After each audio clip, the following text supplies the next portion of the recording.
finish 1-1 this game, El Derby, the first time the two sides meeting this season. A very fiery encounter, as was expected at the Metropolitano, the game having to be stopped at one point due to objects being thrown onto the pitch. And so it's as you were in terms of points between the two. Real Madrid just 2 points ahead of Atleti in the table, and both not being able to really capitalise on the chance that Barcelona gave them by losing their game to Osasuna yesterday. But pitch side today, we did have Lowe and Lowe Garcia. They are with us now. And let's go to you first, guys, to just... Oh, here we go. Jan Oblak. Hello. Yeah. Should we go straight to Yes, Jan? I think that makes so. the most sense, doesn't it? Jan, obviously, beyond the football tonight, what everybody's going to be talking about is what happened in the second half after Real Madrid's first goal. You're at the other end of the pitch, so I don't know how much of what happened you saw, but what's your take on it? I didn't saw much, honestly, but in the end, you cannot throwing things to the field, so referee decided to stop the game. It happened many times, not just here. I'm goalkeeper. It happened in many stadiums, and in the end, depends on you as well. If you want to continue or if you want to stop. If you want to stop, you speak to the referee that they're throwing the things. If you want to continue, you stay quiet and you continue to play. And normally, then the response from the fans is not so bad like it was. But I don't defend anyone. These things are not right. So referee decide to stop the game, and we wait 10-15 minutes to start again. What was said during that 15-minute period when you're? I assume you're in the tunnel, or do you go back all the way back to the dressing room? Are there conversations with the referee? Was there a fear that the game might be postponed permanently? I didn't spoke with them. There was Koke speaking with, I think, Modric, with the captain. So they were speaking about the situation. I don't know if this was... I don't know if the game was like a questionable, but in the end, luckily, we played until the end. But I don't know. It's not a nice image for football, for sure. As you say, it's not a nice image for football. We're talking about the Madrid derby, the only city derby that's had a European Cup final. In fact, two of them that has a fantastic reputation around the world of football. And for this to be ultimately what people are talking about, from a player's point of view as well as from a fans and a journalist's point of view, must be really quite sad. It is sad. But what we can do? In the end, the players, we are on the pitch, on the field to play, to give everything for ourselves, and we cannot control everything. I hope in the future these things will not happen again, and that we will see just a nice image of football. Yeah, exactly. Let me ask you, because I want to know, because we saw a very good reaction from Atletico Madrid right when you came on in the second part. After that break, we saw a different Atletico Madrid, more aggressive, a lot more intensity in the last third until you find the goal. Yeah, I think we start to play because in the second half we was bad. Honestly, we was waiting. I don't know what. We was waiting that they score, and then with 1-0 down in the dressing room, we wake up and we start to play better. In the end, we score. But honestly, I'm not happy with the result. I would like to win. There was important 3 points for us tonight, but it couldn't happen. And 1 point more and keep going with heads up until next match.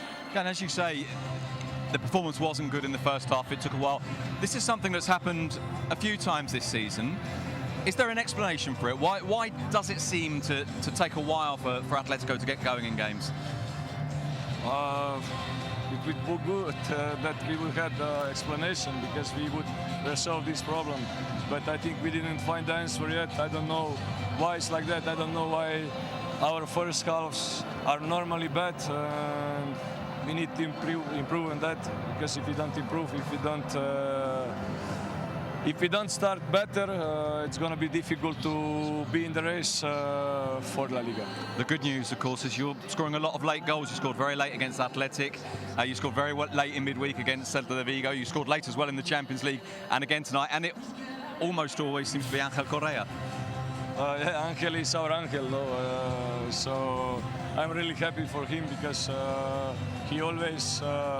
he's always with a smile every training, every game. So I wish you all the best for the rest of the season. Yeah, thank you very much, and above all for speaking to us in what are pretty difficult circumstances tonight. Thank you very much. Yeah, Sid, Luis, obviously it was great to hear from Jan Oblak there, but when it comes to the fact that the game had to be stopped, looks as though Sid's getting his earpiece. He's getting his I hope earpiece, he but can hear me. there isn't a... No, there's... I just want to get... Luis, we could actually see you on the scenes where Diego Simeone was talking to the fans after the game had been stopped. Tell us what was going on there and what it was like to be there. Not nice, I have to tell you. It wasn't a very good moment because what you want is to watch the teams play. But in the end, there was, of course, a reaction from, there was a singing songs into the crowd against Courtois. When Real Madrid scored the goal, he went towards the crowd in the stand, actually like mocking, laughing about it, and the reaction from the crowd was start throwing things. So it wasn't a nice moment when they stopped. Simeone arrived, Jimenez, the captain Correa trying to calm down the supporters, but in the end, I think that when we were talking actually with some of them because it was Mario Suarez with me, we had a small chat with some of the supporters, trying to make them understand that in the moment you start throwing things, in the moment you try to arrive to that kind of abuse or violence, you lose the power of speech. And because they were saying, what can we do if they try to laugh at us? And I said, just support. That's the only way that you can help your team, because the reaction from Atletico Madrid going into the dressing room and right after is because they needed something extra. And the extra comes from the crowd. So it was happy to see those moments. I think that is so nice also for the younger generation. We need to educate them towards that kind of moments, and hopefully we don't see many more in the coming future. I mean, Sid, this is a huge rivalry. You live in Madrid. You've been to so many derbies between these two sides, but I can't think of a time when this has had to happen. No, and of course this has been a rivalry that over the last couple of years, particularly surrounding Vinicius, there's been lots of very, very unpleasant moments. In the build-up to this game, in fact, there was a campaign from some Atletico Madrid fans to wear masks, not the kind of masks we saw, not those kind of full-on balaclavas, but masks like we had during the pandemic, so that fans could shout and say what they wanted without any problem, without people being able to read their lips. Now, some Atletico Madrid fans, and I think it's important to say that the original campaign wasn't about this, suggested online that they could take advantage of this to racially abuse Vinicius. Just a horrendous approach to it. Now, La Liga came out and said, we want these people to be arrested immediately. We cannot allow more racist abuse to happen, to be directed at Vinicius, or indeed any other player, but of course Vinicius has been the focal point over the last few years. And it's really sad that in the build-up to this game, to be honest with you, a lot of us were thinking, do you know what? More than anything else, I really hope something doesn't happen. I really hope we're not back in that situation again. Now, this is a different type of incident, but it is another problematic incident. It is another incident which makes this derby not look great, that makes that set of fans not look great. And there's another question here. There's a broad, deep question here, which is about the nature of some of the supporters in that end and the way in which Spanish football hasn't always succeeded in tackling that. Now, we're talking about fans with a far-right political persuasion. We're talking about fans who've been involved in far, far worse moments than what we've seen tonight. And so I think that will be part of the conversation in the next few days, because as Jan Oblak says, this could have been the kind of thing that we didn't really notice in truth. You know, after the goal, a couple of things are thrown, the goalkeeper ignores it, and everyone kind of acts as if it hasn't happened. But because it goes beyond that, it will, and maybe this is a good thing, provoke some of the conversations that perhaps we need to have. And Luis was talking about the conversation with the fans behind the goal. There's also a protocol here. And so the way that the protocol works in Spain is it's announced twice over the loudspeaker. In other words, you get 2 warnings. And then the referee takes the team off, and the teams go off for 15 minutes. Now, it's a little bit longer than 15 minutes today, I believe. But when they come back on, you are on your last chance at that point. If there is another incident, the game gets abandoned for good. And the good news, I suppose, is the game was able to go on. I don't know about you, I felt watching the game that It was a disconnection. To be honest, it was a total disconnection from the players to the crowd. It was for a certain minute we saw once again Simeone just trying to raise the level, the voice of the supporters, but that disconnection, because of course the players don't want to go into the dressing room and get back again. It's very difficult to make that kind of reaction, and supporters sometimes they don't understand that. So that's misconnection. I think it wasn't good for the game. Of course, not for Atletico Madrid, but in the end it was a point that I think they're going to give it a lot of importance. Sid, let me come back to you, because there's a couple of things here to be asked. The first is about the masks, and we saw those kind of fabric masks with the fans that did have them on. How do they stop them bringing those kind of masks in? Because it's hard to search something like that on a fan that's coming in. And secondly, obviously you mentioned the conversations that will be going on after this. What do you think will be the repercussions, or will any punishment be laid down on Atleti for this? Well, I guess the question mark now will be the way that the protocol is applied. And I must confess, I don't know, but I would be very surprised if there wasn't some sort of punishment. Not least because of the repercussions in terms of the fact that this is what the media worldwide, not just in Spain, will talk about. And I think that does a lot of damage. And it can't just be about the image of a sport, but of course that plays a part in how seriously people take it. In terms of the balaclavas, I must confess, I'm not really sure on what grounds you can prevent someone coming in with a piece of clothing. Now, whether you like it or not, can you stop people coming in with balaclavas? Now, there are a series of rules about clothing which is deemed to incite violence, and I actually, for what it's worth, and I'm almost uneasy saying this because I think it doesn't go hand in hand with what we've seen tonight, but I actually think that some of those rules against sets of fans are really draconian. Fans are not allowed in sometimes with banners saying things that are really not problematic at all, are really not inciting violence at all. There's restrictions on the size of the banners you can carry, on the flags that you can bring in, and all of those kind of things. So it may well be that if those balaclavas are identified as being identifiably part of a radical group, then maybe there can be some punishment, and then maybe you can stop them coming in. But really and truly, I mean, you asked the question, how do you stop it? I'm not sure that you do, and there's a bit of me that thinks, well, the clothing itself, I guess, really isn't the issue here.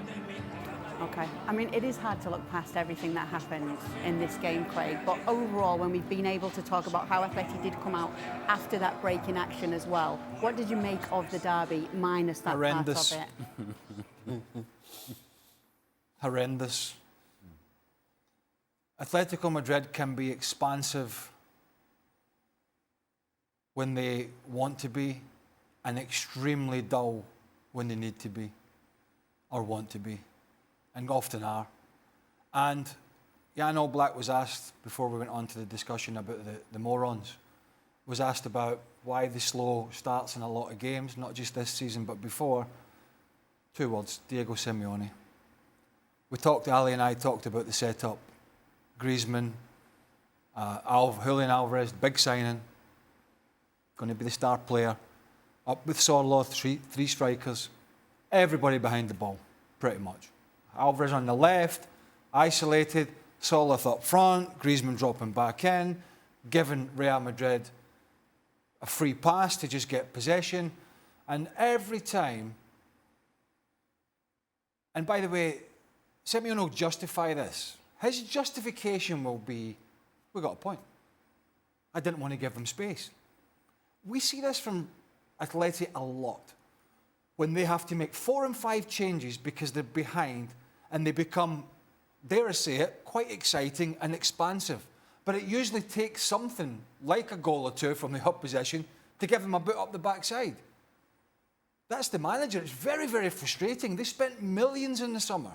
But I'll say it again, his justification will be, I got a point. And by the way, while we're at it, there's another performance from Real Madrid that was pretty subpar. They're not beyond any blame for this either, because they were not fantastic. It wasn't like Real Madrid were scintillating. Not at all.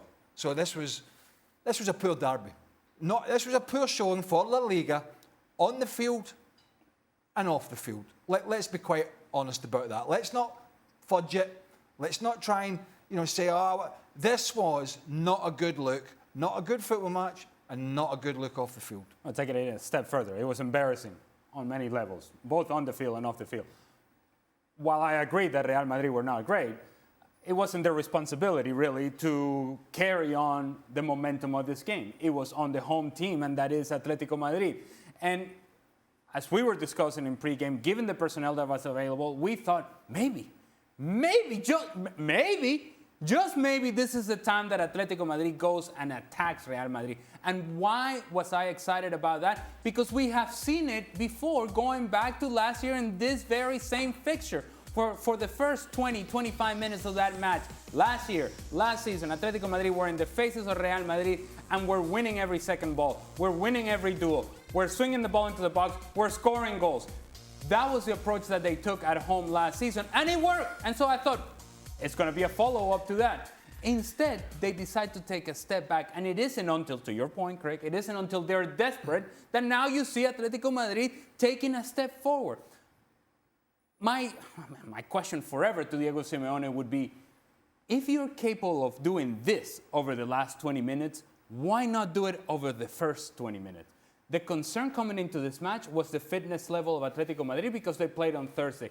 Well, I saw Atletico Madrid in the last 20 minutes running a whole lot more than I did in the first 20 minutes, right? And so it all sounds like excuses. Why are we playing on the Thursday and then playing on Sunday when I see a team that in the last 20 minutes is actually running around and winning here and winning there and stepping to every ball and winning second chances and winning duels?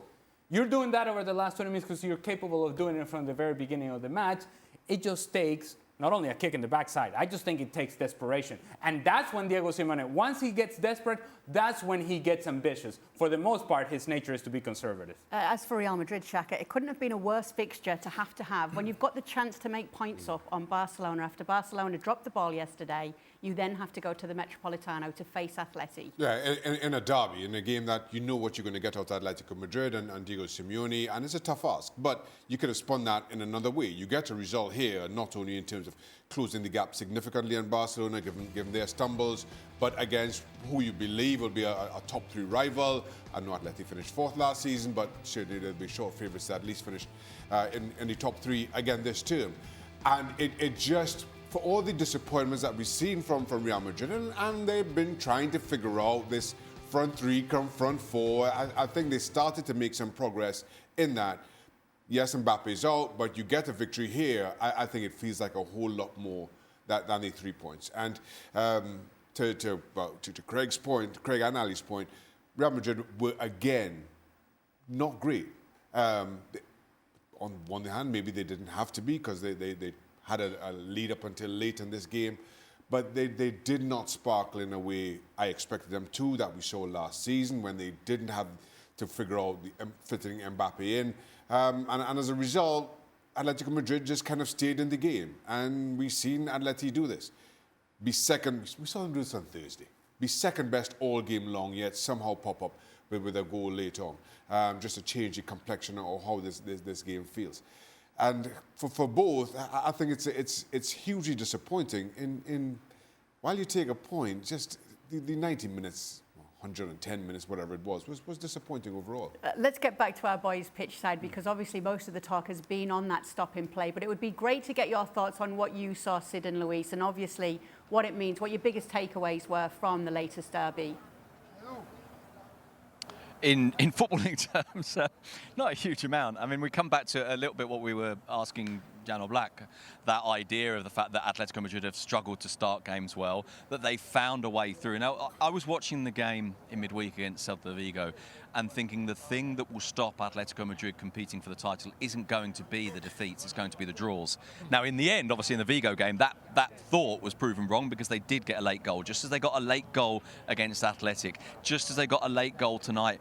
But you still feel that Atletico Madrid haven't found that fluidity in attack to make the most of the players that they've got.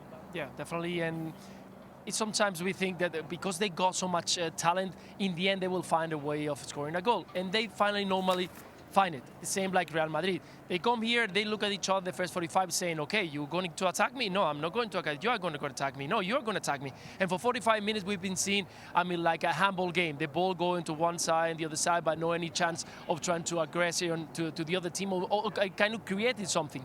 Nothing at all. It could come from a set piece and that's it. The second half, when Real Madrid scored that goal, it was the spark the Atletico Madrid needed. And that's why we always ask, why they don't start the same way, why they don't start the first minute pressing higher with that aggressiveness, with that intensity, with that trying from one side to the side and making crosses, balls in between the lines.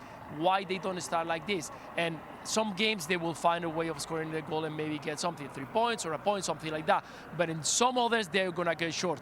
And like Sid just mentioned, at the end of the season, you will miss those points that you are missing on the way with those kind of throws. So I think that Atletico Madrid, it was built to try to win this competition, to try at least to put a race to Real Madrid and Barcelona. And if they continue this way, what we saw so far this season is not going to be enough once again. Luis, Sid, thank you so much. As for Real Madrid, they'll be happy to have got the Metropolitano out of the way for this season in La Liga. Look at their last 7 meetings at the venue. It is yet another draw. In all of those meetings, they have only been able to win one of them against Atleti in their backyard. So they will be happy to have that clash gone.